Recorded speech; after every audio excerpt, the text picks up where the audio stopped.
On March 14th, the Cyclone Idai crossed into Mozambique, caused a lot of damage, and a lot of our Ywam staff and students in the area were affected.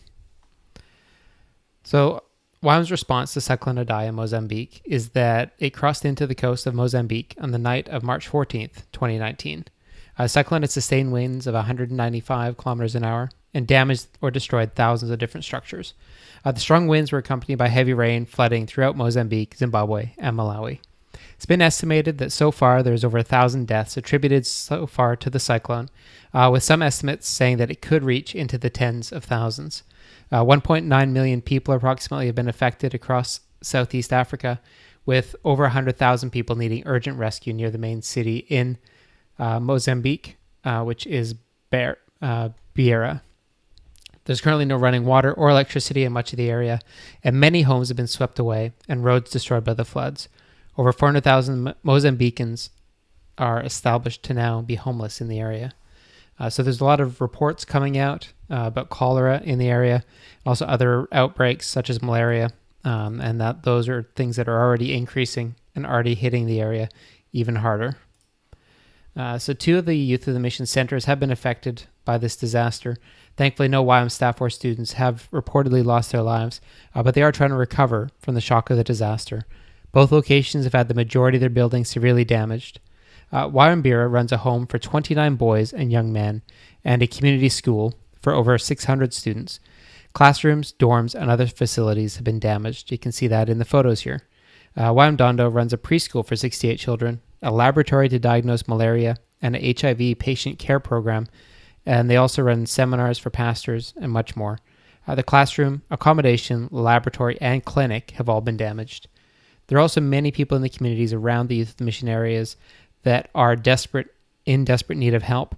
Unfortunately, the Ywam staff and students there really have to get into a good place themselves so that they can then help the people around them. Youth of the Mission is engaged in a unified response to the crisis.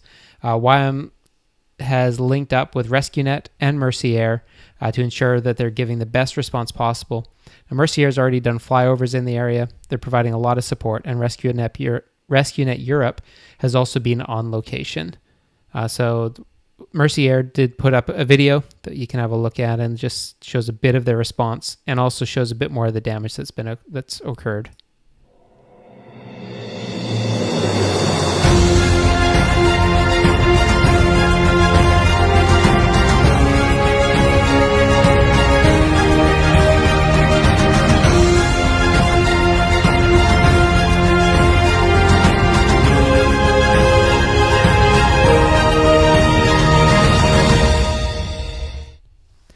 So to allow the swift coordination of resources and a flow of resources, Ywam Southern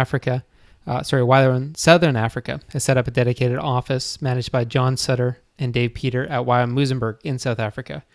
The office will manage donations and communications for people wanting to donate to help and for people or teams who may wish to volunteer in the rebuilding effort. You can contact the office directly and find out how at mzidai@ywammozambique.org. Also, if you head over to ywam.org, you can find the article where you can just click through so you can contact them directly. Now, the situation in Mozambique is very serious. We ask that you would, as an individual or a location, be very generous towards our brothers and sisters in Christ and the people who are there. They're in pretty desperate need of food, shelter, and water. Ywam over the years has put a lot of work and a lot of effort into responding to crises like this. And this is another opportunity where once the Ywam locations themselves get back off the ground and are able to recover, they can then minister and help the areas around them.